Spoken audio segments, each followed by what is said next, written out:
ओम नमो भगवते वासुदेवाय। स्वागत है आप सभी का हमारे चैनल पर।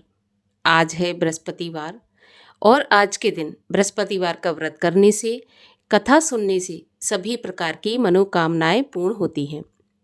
अगर व्रत नहीं भी रख सकते तो भी कथा तो अवश्य सुननी चाहिए, क्योंकि कथा सुनने मात्र से ही भगवान बृहस्पति देव की कृपा से धन धान्य सुख सौभाग्य में वृद्धि होती है। तो कथा तो अवश्य ही सुननी चाहिए। और आज के वीडियो में हम आपको बृहस्पतिवार व्रत की कथा सुनाएंगे। तो अगर कथा पसंद आती है तो लाइक करके शेयर करिए, साथ ही साथ इसी प्रकार की व्रत कथाएं सुनने के लिए चैनल को भी सब्सक्राइब कर लीजिए। तो आइए शुरू करते हैं बृहस्पति देव की कथा। प्राचीन समय की बात है। भारत में एक राजा राज्य करता था। वह बड़ा प्रतापी और दानी था। वह नित्य प्रति मंदिर में भगवत दर्शन करने जाता था। ब्राह्मण और गुरु की सेवा किया करता था। उसके द्वार से कोई भी याचक निराश होकर नहीं लौटता था। प्रत्येक गुरुवार को व्रत रखता एवं पूजन करता था। हर दिन गरीबों की सहायता करता था। परंतु ये सब बातें उसकी रानी को अच्छी नहीं लगती थी। वह ना व्रत करती और ना किसी को एक भी पैसा दान में देती थी, और राजा से भी ऐसा करने को मना किया करती थी। एक समय की बात है। राजा शिकार खेलने वन को चले गए। घर पर रानी और दासी थीं। उस समय गुरु बृहस्पति साधु का रूप धारण करके राजा के दरवाजे पर भिक्षा मांगने आए। साधु ने रानी से भिक्षा मांगी तो वह कहने लगी, हे साधु महाराज, मैं इस दान पुण्य से तंग आ गई हूँ। इस कार्य के लिए तो मेरे पति देवी बहुत हैं। अब आप ऐसी कृपा करें कि सारा धन नष्ट हो जाए और मैं आराम से रह सकूं। साधु रूपी बृहस्पति देव ने कहा, देवी, तुम तो बड़ी विचित्र हो। संतान और धन से कोई दुखी नहीं होता, इसको सभी चाहते हैं। पापी भी पुत्र और धन की इच्छा करता है। अगर तुम्हारे पास धन अधिक है तो भूखे मनुष्यों को भोजन कराओ, प्याऊ लगवाओ, ब्राह्मणों को दान दो, धर्मशालाएं बनवाओ, कुआं, तालाब, बावड़ी, बाग, बगीचों आदि का निर्माण करवाओ, निर्धनों की कुंवारी कन्याओं का विवाह कराओ, साथ ही यज्ञ आदि करो। इस प्रकार के कर्मों से आपके कुल का और आपका नाम परलोक में सार्थक होगा एवं स्वर्ग की प्राप्ति होगी। परंतु रानी साधु की इन बातों से खुश नहीं हुई। उसने कहा, हे साधु महाराज, मुझे ऐसे धन की आवश्यकता नहीं जिसको मैं अन्य लोगों को दान दूं और जिसको रखने और संभालने में ही मेरा सारा समय नष्ट हो जाए। साधु ने कहा, देवी, यदि तुम्हारी ऐसी इच्छा है तो जैसा मैं तुम्हें बताता हूँ तुम वैसा ही करना। बृहस्पतिवार के दिन घर को गोबर से लीपना, अपने केशों को पीली मिट्टी से धोना, केशों को धोते समय स्नान करना। राजा से कहना वह हजामत करवाए। भोजन में मांस मदिरा खाना, कपड़ा धोबी के यहाँ धुलने डालना। इस प्रकार 7 बृहस्पतिवार करने से तुम्हारा सारा धन नष्ट हो जाएगा। ऐसा कहकर साधु महाराज रूपी बृहस्पति देव अंतर्ध्यान हो गए। रानी ने साधु के कहने के अनुसार 7 बृहस्पतिवार वैसा ही करने का विचार किया। साधु के बताए अनुसार करते हुए केवल 3 बृहस्पतिवार ही बीते थे कि उसकी समस्त धन संपत्ति नष्ट हो गई।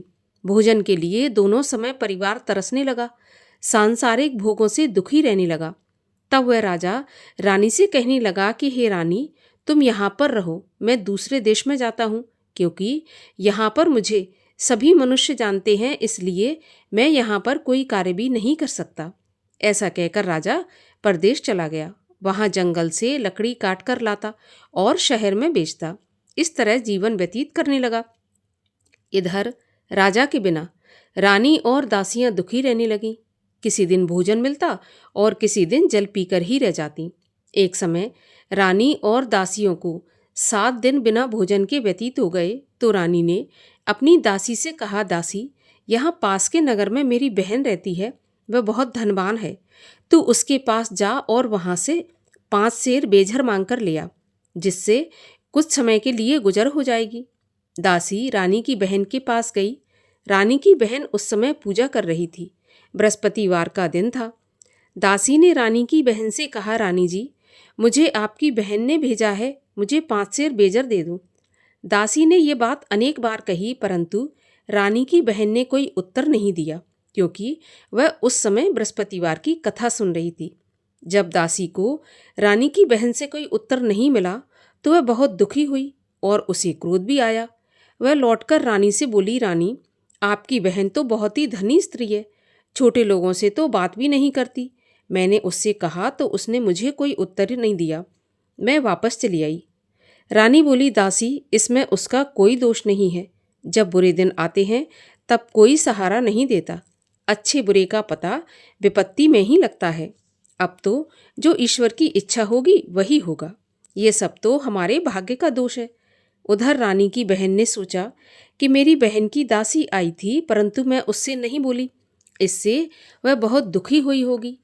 कथा सुनकर विष्णु भगवान का पूजन समाप्त करके वह अपनी बहन के घर आई और कहने लगी, बहन, मैं बृहस्पतिवार का व्रत कर रही थी, तुम्हारी दासी गई, परंतु जब तक कथा होती है तब तक ना उठते हैं और ना बोलते हैं, इसलिए मैं नहीं बोली। कहो दासी, क्यों गई थी? तो रानी बोली, बहन, हमारे घर पर अनाज नहीं था। वैसे तुमसे कोई बात छुपी नहीं है, इस कारण मैंने दासी को तुम्हारे पास 5 सेर बेजल लेने के लिए भेजा था। रानी की बहन बोली, बहन देखो, बृहस्पति भगवान सबकी मनोकामना पूरी करते हैं। देखो, शायद तुम्हारे घर में अनाज रखा हो। ऐसा सुनकर दासी घर के अंदर गई तो वहाँ पर उसे एक घड़ा बेझर का भरा मिल गया। तो उसे बड़ी हैरानी हुई, क्योंकि उसने एक एक बर्तन देख लिया था। उसने बाहर आकर रानी को बताया। दासी अपनी रानी से कहने लगी, रानी देखो, वैसे जब हमको अन्न नहीं मिलता तो हम रोज ही व्रत करते हैं। अगर इनसे व्रत की विधि और कथा पूछ ली जाए तो उसे हम भी किया करेंगे। दासी के कहने पर रानी ने अपनी बहन से बृहस्पतिवार व्रत के बारे में पूछा तो उसकी बहन ने बताया, बृहस्पतिवार के व्रत में चने की दाल और मुनक्का से विष्णु भगवान का केले की जड़ में पूजन करें और दीपक जलाएं, पीला भोजन करें तथा कथा सुनें। इस प्रकार करने से गुरु भगवान प्रसन्न होते हैं, अन्न, पुत्र, धन देते हैं और सभी मनोकामना पूर्ण करते हैं। व्रत और पूजन की विधि बताकर रानी की बहन अपने घर लौट आई। रानी और दासी दोनों ने निश्चय किया कि बृहस्पति देव भगवान का पूजन अवश्य करेंगे। 7 रोज के बाद जब बृहस्पतिवार आया तो उन्होंने व्रत रखा। घुड़साल में जाकर चना और गुड़ बीन लाई तथा उसकी दाल से केले की जड़ तथा विष्णु भगवान का पूजन किया। अब पीला भोजन कहाँ से आए? दोनों बड़ी दुखी हुई, परंतु उन्होंने व्रत किया था, इस कारण बृहस्पति भगवान प्रसन्न थे। एक साधारण व्यक्ति के रूप में वे 2 थालों में सुंदर पीला भोजन लेकर आए और दासी को देकर बोले, दासी, यह भोजन तुम्हारे और रानी के लिए है, तुम दोनों भोजन करना। दासी भोजन पाकर बड़ी प्रसन्न हुई और रानी से बोली, रानी जी, भोजन कर लो। रानी को भोजन आने के बारे में कुछ पता नहीं था, इसलिए वह दासी से बोली, जा तू ही भोजन कर, क्योंकि तू हमारी व्यर्थ में हंसी उड़ाती है। तो दासी बोली, एक व्यक्ति भोजन दे गया है। रानी कहने लगी, वह भोजन तेरे लिए दे गया है तो तू ही भोजन कर। दासी ने कहा, वह व्यक्ति हम दोनों के लिए 2 थालों में भोजन देकर गया है, इसलिए मैं और आप दोनों ही साथ साथ भोजन करेंगी। दोनों ने गुरु भगवान को नमस्कार करके भोजन प्रारंभ किया। उसके बाद वे प्रत्येक बृहस्पतिवार को गुरु भगवान का व्रत और पूजन करने लगी। बृहस्पति भगवान की कृपा से उनके पास धन हो गया, परंतु रानी फिर पहले की तरह से आलस करने लगी। तब दासी बोली, देखो रानी, तुम पहले भी इस प्रकार आलस करती थी, तुम्हें धन के रखने में कष्ट होता था, इस कारण सभी धन नष्ट हो गया। अब गुरु भगवान की कृपा से धन मिला है तो फिर तुम्हें आलस होता है। बड़ी मुसीबतों के बाद हमने ये धन पाया है, इसलिए हमें दान पुण्य करना चाहिए। भूखे मनुष्यों को भोजन कराओ, प्याऊ लगवाओ, ब्राह्मणों को दान दो, कुआं, तालाब, बावड़ी आदि का निर्माण करवाओ, मंदिर, पाठशाला बनवाकर दान दो, कुंवारी कन्याओं का विवाह करवाओ। धन को शुभ कार्यों में खर्च करो, जिससे तुम्हारे कुल का यश बढ़े और स्वर्ग प्राप्त हो तथा पितृ प्रसन्न हो। दासी की बात मानकर रानी इसी प्रकार के कर्म करने प्रारंभ कर दिए। उसका काफी यश फैलने लगा। एक दिन रानी और दासी आपस में विचार करने लगीं कि ना जाने राजा किस दशा में होंगे, उनकी कोई खोज खबर नहीं है। गुरु भगवान से उन्होंने प्रार्थना की और भगवान ने रात्रि में राजा को सपने में कहा कि हे राजा, उठ, तेरी रानी तुझको याद करती है, अब अपने देश को लौट जा। राजा प्रातःकाल उठा। वह विचार करने लगा कि स्त्री जाति खाने और पहनने की ही साथी होती है, पर भगवान की आज्ञा मानकर वह अपने नगर को चलने के लिए तैयार हुआ। जब राजा परदेश गया तो परदेश में बहुत दुखी रहने लगा था। प्रतिदिन जंगल से लकड़ी बीन कर लाता और उसे शहर में बेचकर अपने दुखी जीवन को बड़ी कठिनता से व्यतीत करता था। एक दिन राजा दुखी हो अपनी पुरानी बातों को याद करके रोने लगा। उस जंगल में बृहस्पति देव एक साधु का रूप धारण करके आए और राजा के पास आकर बोले, लकड़हारे, तुम इस सुनसान जंगल में किस चिंता में बैठे हो, मुझे बताओ। ये सुनकर राजा के नेत्रों में जल भर आया और साधु की वंदना करके बोला, प्रभु, आप सब कुछ जानने वाले हैं। इतना कहकर राजा ने साधु को अपनी संपूर्ण कहानी सुना दी। महात्मा तो दयालु होते हैं। वे राजा से बोले, राजा, तुम्हारी पत्नी ने बृहस्पति देव के प्रति अपराध किया था, जिसके कारण तुम्हारी ये दशा हुई। अब तुम किसी प्रकार की चिंता मत करो, भगवान तुम्हें पहले से अधिक धन देंगे। देखो, तुम्हारी पत्नी ने बृहस्पतिवार का व्रत प्रारंभ कर दिया है।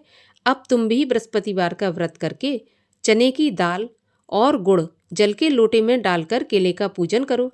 फिर कथा कहो या सुनो, भगवान तुम्हारी सभी मनोकामनाओं को पूर्ण करेंगे। साधु को प्रसन्न देखकर राजा बोला, प्रभु, मुझे लकड़ी बेचकर इतना पैसा नहीं बचता जिससे भोजन करने के उपरांत कुछ बचा सकूं। मैंने रात्रि में अपनी रानी को व्याकुल देखा है। मेरे पास कोई साधन नहीं जिससे उसका समाचार जान सकूं, और फिर मैं बृहस्पति देव की क्या कहानी कहूं, ये भी मुझको मालूम नहीं है। तो साधु ने कहा, राजा, तुम किसी बात की चिंता मत करो। बृहस्पतिवार के दिन रोज की तरह लकड़ियां लेकर शहर में जाओ। तुम्हें रोज से दुगना धन प्राप्त होगा, जिससे तुम भली भांति भोजन कर लोगे और बृहस्पति देव की पूजा का सामान भी आ जाएगा। और बृहस्पतिवार की कहानी भी इस प्रकार से है। प्राचीन काल में एक बहुत ही निर्धन ब्राह्मण था। उसके कोई संतान नहीं थी। वह नित्य पूजा पाठ करता, परंतु उसकी स्त्री बहुत मलिनता के साथ रहती। वह न स्नान करती और न किसी देवता का पूजन करती। प्रातःकाल उठते ही सबसे पहले भोजन करती, बाद में कोई अन्य काम करती। ब्राह्मण देवता बहुत दुखी रहते थे। पत्नी को बहुत समझाते, परंतु उसका कोई परिणाम न निकलता। भगवान की कृपा से ब्राह्मण की स्त्री की कन्या उत्पन्न हुई। वह कन्या अपने पिता के घर में बड़ी होने लगी। वह बालिका प्रातः स्नान करके भगवान विष्णु का जप करती, बृहस्पतिवार का व्रत भी करने लगी। पूजा पाठ समाप्त करके स्कूल जाती तो अपनी मुट्ठी में जौ भर के ले जाती और पाठशाला के मार्ग में डालती जाती। वही जौ स्वर्ण के हो जाते तो लौटते समय उनको बीनकर घर ले आती। एक दिन वह बालिका सूप में उन सोने के जौ को फटक कर साफ कर रही थी। तभी उसकी माँ ने देख लिया और कहा, बेटी, सोने के जौ को फटकने के लिए सोने का सूप होना चाहिए। दूसरे दिन गुरुवार था। इस कन्या ने व्रत रखा और बृहस्पति देव से प्रार्थना करके कहा कि प्रभु, यदि मैंने सच्चे मन से आपकी पूजा की हो तो मुझे सोने का सूप दे दो। बृहस्पति देव ने उसकी प्रार्थना स्वीकार कर ली। रोजाना की तरह वह कन्या जौ फैलाती हुई स्कूल चली गई। स्कूल से लौटकर जब वह जौ बीन रही थी तो बृहस्पति देव की कृपा से उसे सोने का सूप मिला। उसे वह घर ले आई और उसमें जौ साफ करने लगी, परंतु उसकी माँ का वही ढंग रहा। एक दिन की बात है, वह कन्या सोने के सूप में जौ साफ कर रही थी। उस समय उस नगर का राजकुमार वहां से होकर निकला। इस कन्या के रूप और कार्य को देखकर उस पर मोहित हो गया और राजमहल में आकर भोजन तथा जल त्याग कर उदास होकर लेट गया। जब राजा को राजकुमार द्वारा अन्न जल त्यागने का समाचार ज्ञात हुआ तो अपने मंत्रियों के साथ अपने पुत्र के पास गए और बोले, बेटा, तुम्हें किस बात का कष्ट है? किसी ने अपमान किया है अथवा कोई और कारण है? मुझे बताओ, मैं वही करूँगा जिससे तुम्हें प्रसन्नता हो। तो राजकुमार ने अपने पिता की बातें सुनी तो बोला, मुझे आपकी कृपा से किसी बात का दुख नहीं है। किसी ने मेरा अपमान नहीं किया, परंतु मैं उस लड़की के साथ विवाह करना चाहता हूँ जो सोने के सूप में जौ साफ कर रही थी। यह सुनकर राजा आश्चर्य में पड़ गया और बोला, बेटा, इस तरह की कन्या का पता तुम ही लगाओ, मैं उसके साथ तुम्हारा विवाह अवश्य करवा दूंगा। राजकुमार ने राजा को उस लड़की के घर का पता बताया। मंत्री उस लड़की के घर गया और राजा का आदेश ब्राह्मण को सुनाया। कुछ ही दिन के बाद ब्राह्मण की कन्या का विवाह राजकुमार के साथ संपन्न हो गया। कन्या के घर से जाते ही उस ब्राह्मण देवता के घर में पहले की भांति गरीबी का निवास हो गया। अब भोजन के लिए भी अन्न बड़ी मुश्किल से मिलता था। एक दिन दुखी होकर ब्राह्मण देवता अपनी पुत्री से मिलने गए। बेटी ने पिता की दुखी अवस्था को देखा और अपनी माँ का समाचार पूछा तो ब्राह्मण ने सारा हाल कह दिया। कन्या ने बहुत सा धन देकर अपने पिता को विदा कर दिया। इस तरह ब्राह्मण का कुछ समय सुखपूर्वक व्यतीत हो गया, लेकिन कुछ दिन के बाद फिर वही हाल हो गया। ब्राह्मण फिर अपनी कन्या के यहाँ गया और सभी हाल कहा तो पुत्री बोली, पिताजी आप माताजी को यहाँ लिवा लाओ, मैं उन्हें विधि बता दूंगी जिससे गरीबी दूर हो जाएगी। ब्राह्मण देवता अपनी स्त्री को साथ लेकर राजमहल अपनी पुत्री के पास पहुँचे तो पुत्री अपनी माँ को समझाने लगी, माँ तुम प्रातःकाल उठकर प्रथम स्नान आदि करके विष्णु भगवान का पूजन करो तो सब दरिद्रता दूर हो जाएगी। परंतु उसकी माँ ने उसकी एक भी बात नहीं मानी। वह प्रातःकाल उठकर अपनी पुत्री का बचा जूठन खा लेती थी। एक दिन उसकी पुत्री को बहुत गुस्सा आया। उसने एक रात को कोठरी से सारा सामान निकाल दिया और अपनी माँ को उसमें बंद कर दिया।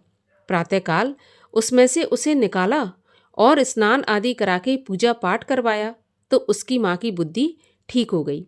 इसके बाद वह नियम से पूजा पाठ करती और प्रत्येक बृहस्पतिवार को व्रत भी रखने लगी।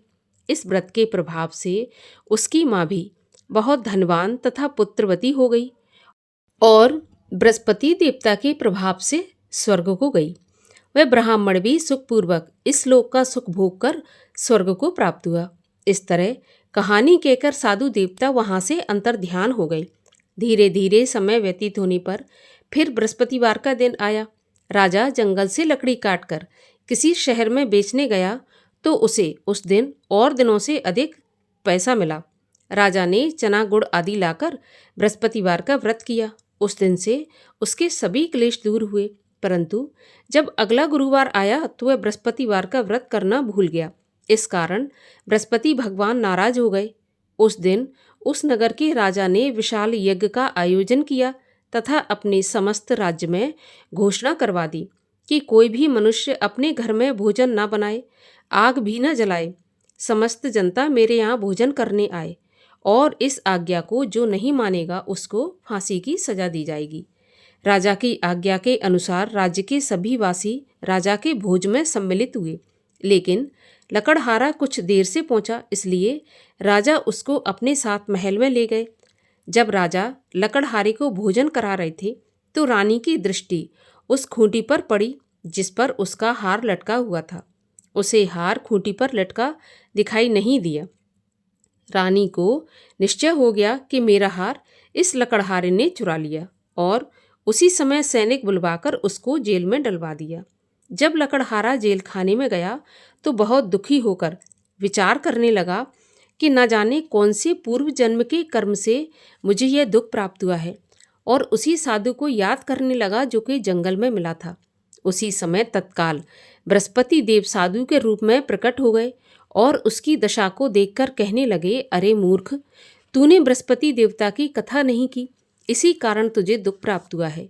अब चिंता मत कर, बृहस्पतिवार के दिन जेल खाने के दरवाजे पर 4 पैसे पड़े मिलेंगे, उनसे तू बृहस्पति देव की पूजा करना तो तेरे सभी कष्ट दूर हो जाएंगे। अगले बृहस्पतिवार उसे जेल के द्वार पर 4 पैसे मिले।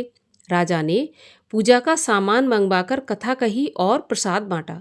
उसी रात्रि को बृहस्पति देव ने उस नगर के राजा को स्वप्न में कहा कि राजा, तूने जिस आदमी को जेल खाने में बंद कर दिया है वह निर्दोष है, वह राजा है, उसे छोड़ देना। रानी का हार उसी खूंटी पर लटका हुआ है। अगर तू ऐसा नहीं करेगा तो मैं तेरे राज्य को नष्ट कर दूंगा।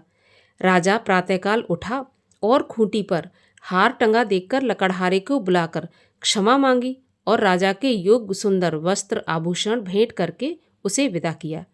गुरुदेव की आज्ञा के अनुसार राजा अपने नगर को चल दिया। राजा जब नगर के निकट पहुंचा तो उसे बड़ा आश्चर्य हुआ। नगर में पहले से अधिक बाग, तालाब, कुएं तथा बहुत सी धर्मशालाएं, मंदिर आदि बने हुए थे। राजा ने पूछा ये किसका बाग और धर्मशाला है? तब नगर के सब लोग कहने लगे कि ये सब रानी और दासी ने बनवाए हैं। तो राजा को आश्चर्य हुआ और गुस्सा भी आया। जब रानी ने यह खबर सुनी कि राजा आ रहे हैं, तो उसने अपनी दासी से कहा कि दासी, देख राजा हमको कितनी बुरी हालत में छोड़ गए थे। हमारी ऐसी हालत देखकर वह लौट न जाए, इसलिए तू दरवाजे पर खड़ी हो जा। रानी की आज्ञा के अनुसार दासी दरवाजे पर खड़ी हो गई। जब राजा आए तो उन्हें अपने साथ महल में लिवा लाई।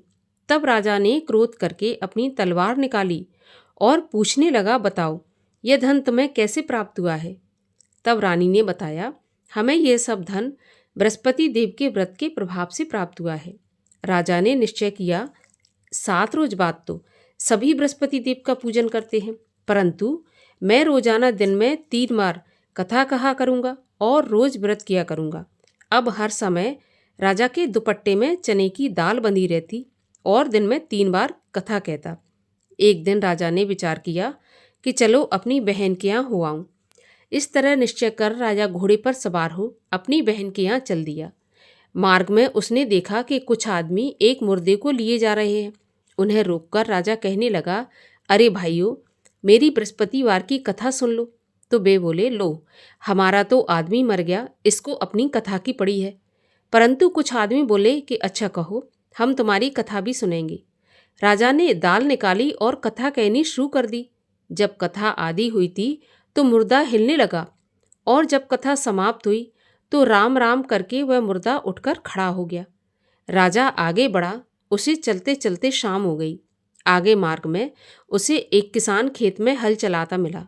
राजा उससे बोला, अरे भैया, तुम मेरी बृहस्पतिवार की कथा सुन लो। तो किसान बोला, जब तक मैं तेरी कथा सुनूंगा तब तक 4 हरैया जोत लूंगा। जा अपनी कथा किसी और को सुनाना। राजा आगे चलने लगा। राजा के हटते ही बैल पछाड़ खाकर गिर गए और किसान के पेट में बहुत जोर से दर्द होने लगा। उसी समय किसान की पत्नी रोटी लेकर आई।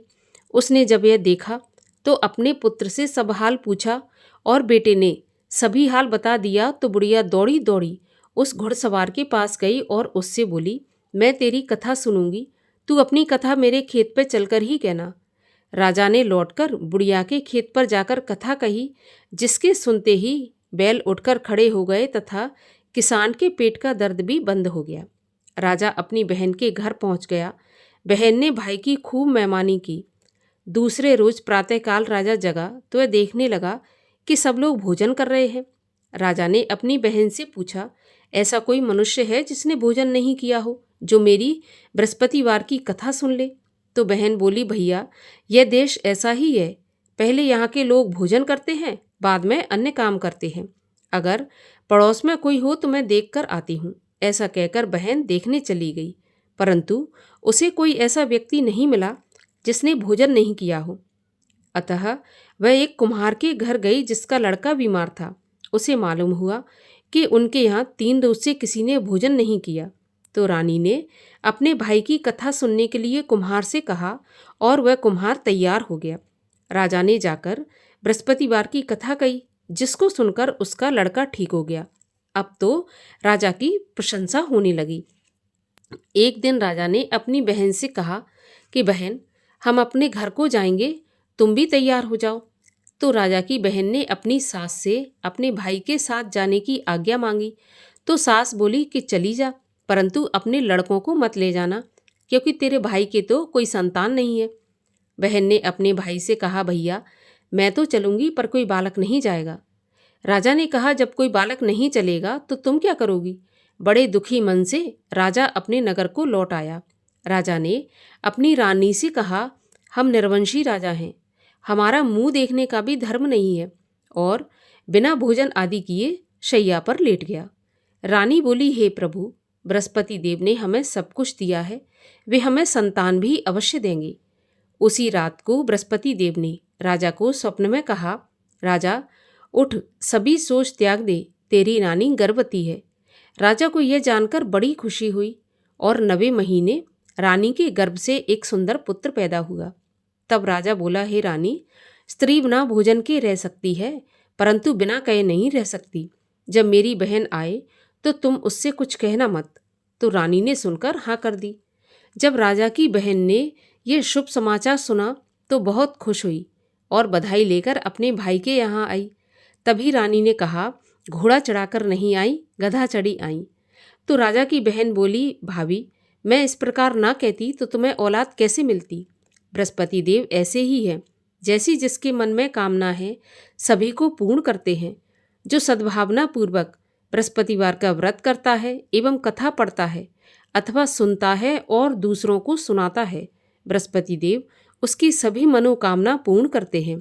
बृहस्पति देव उनकी सदैव रक्षा करते हैं। जो संसार में सद्भावना से गुरुदेव का पूजन एवं व्रत सच्चे हृदय से करते हैं, उनकी सभी मनोकामनाएं पूरी होती हैं। जैसी सच्ची भावना से रानी और राजा ने बृहस्पति देव की कथा का गुणगान किया तो उनकी सभी इच्छाएं बृहस्पति देव ने पूर्ण की थीं। इसलिए सबको कथा सुनने के बाद प्रसाद लेकर जाना चाहिए और हृदय से उनका मनन करते हुए जयकारा बोलना चाहिए। बोलिए बृहस्पति भगवान की जय। और आइए अब करें बृहस्पति देव की आरती। ओम जय बृहस्पति देवा, स्वामी जय बृहस्पति देवा। छिन्न छिन्न भोग लगाऊं, कदली फल मेवा। ओम जय बृहस्पति देवा।